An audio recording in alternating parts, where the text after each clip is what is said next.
Support comes from the Missouri Forest Products Association, providing more than 41,000 jobs in the production of wood pallets, railroad ties, white oak barrels, hardwood floors, and more. Details at choosewood.com. From the St. Louis Public Radio Newsroom, this is The Gateway. It's Wednesday, February 10th. I'm Wayne Pratt. Vanessa Cooksey is taking charge of the Regional Arts Commission of St. Louis as it grapples with a dramatic decline in funds during the economic downturn. Our commitment is no matter what, we will fund our organizations and our artists to the best of our ability. In just a few minutes, St. Louis Public Radio's Jeremy Goodwin reports on how RAC's new leader wants to help organizations get through the pandemic. Missourians eligible to receive the coronavirus vaccine will be able to sign up for a shot at local pharmacies starting this week. St. Louis Public Radio's Sarah Fenton reports it will be available at some Walmart and Health Mart pharmacies. 81 Walmart pharmacies across the state will start to receive and distribute doses to patients. 21 Health Mart pharmacies are expected to receive doses soon after.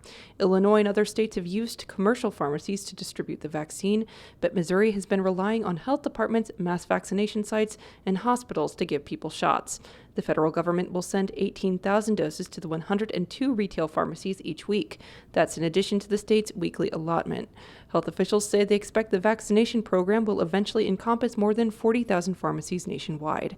I'm Sarah Fenton, St. Louis Public Radio. St. Louis County will roll back more coronavirus restrictions for businesses, including bars and restaurants.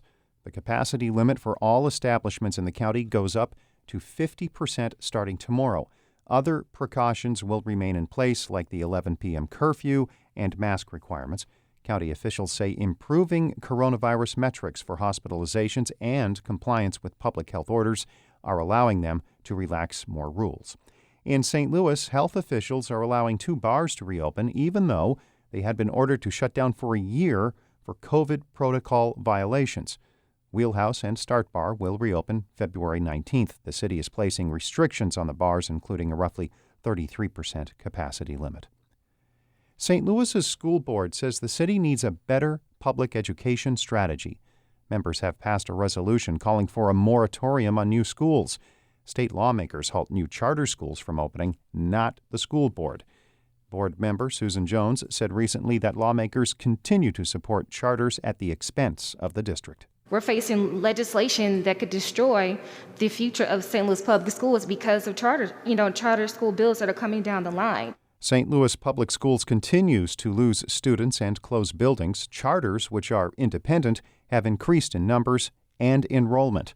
An organization representing charter schools says the resolution runs contrary to recent efforts at collaboration. A new study shows St. Louis County's jail population decreased by an average of 30% from 2016 to 2019.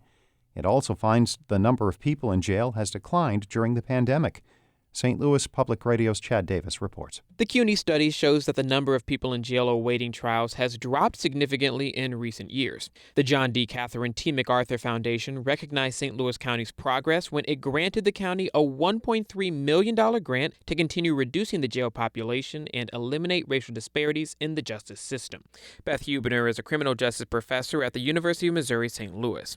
She says the county now needs to ensure timely trials are met for people in jail during the pandemic. The biggest hurdle are those racial disparities in St. Louis and making sure that individuals have access to the criminal justice system. That's going to be the challenge, particularly during COVID. Prosecutors and public defenders say working with community groups is key to reducing the population in St. Louis County. I'm Chad Davis, St. Louis Public Radio.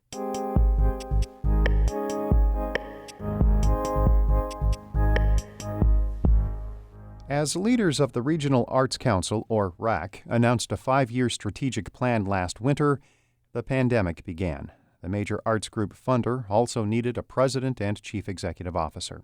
Vanessa Cooksey took that job in November. Among the items on her plate is the drop in funding caused by the economic downturn.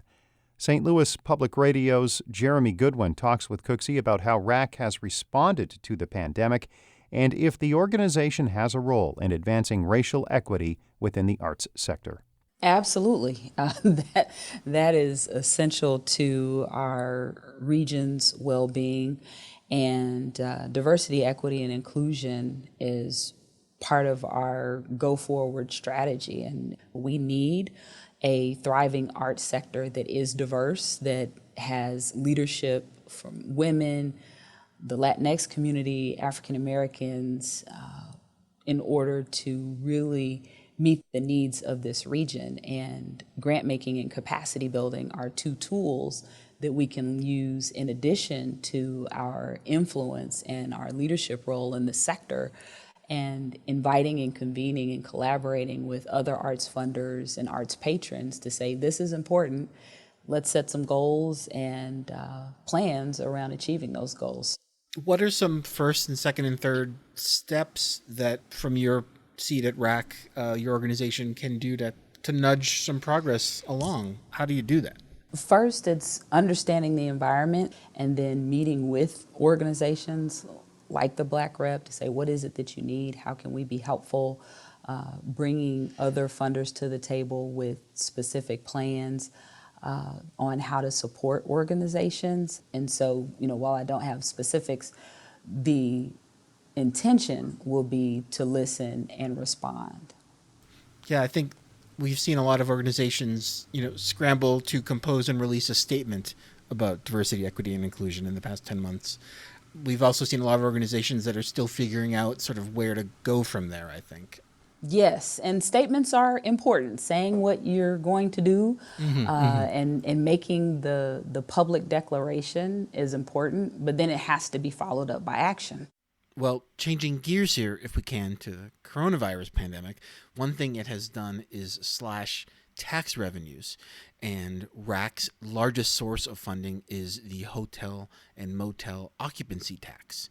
Last year, Montlevy, the chairman of the RAC board, estimated that the funding you get from that source could decrease by 75%. Has the drop-off been that dramatic? Yes.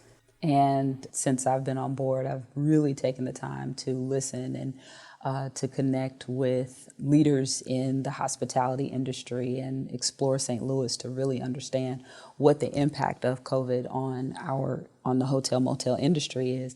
And the recovery is going to be very slow. So while our arts sector may start to see some recovery over the next 12 to 18 months, the projections in terms of hotel motel revenue recovery says it's between 2 to 4 years. So if you're losing 70+% of your income this past year, have you been continuing with your usual program of grants, or have you just shifted to an emergency footing with the relief fund? In 2020, we were able to fund organizations who receive general operating support at 25% or 20% of our initial award. So for organizations that received program support, we were funding those at 40%. Our goal and hope is to be able to maintain that, but we certainly haven't received clarity around our revenue projections for 2021 yet. But our commitment is, no matter what, we will fund our organizations and our artists to the best of our ability. That was Regional Arts Commission President and CEO Vanessa Cooksey speaking with St. Louis Public Radio's Jeremy Goodwin. Our David Casares edited that report. Shula Newman is the executive editor of St. Louis Public Radio. Music by Ryan McNeely of Adult Fur. Of note, we will have live coverage of the impeachment trial of former President Donald Trump today through a special stream on our website, stlpublicradio.org. I'm Wayne Pratt. From the St. Louis Public Radio Newsroom, this has been The Gateway.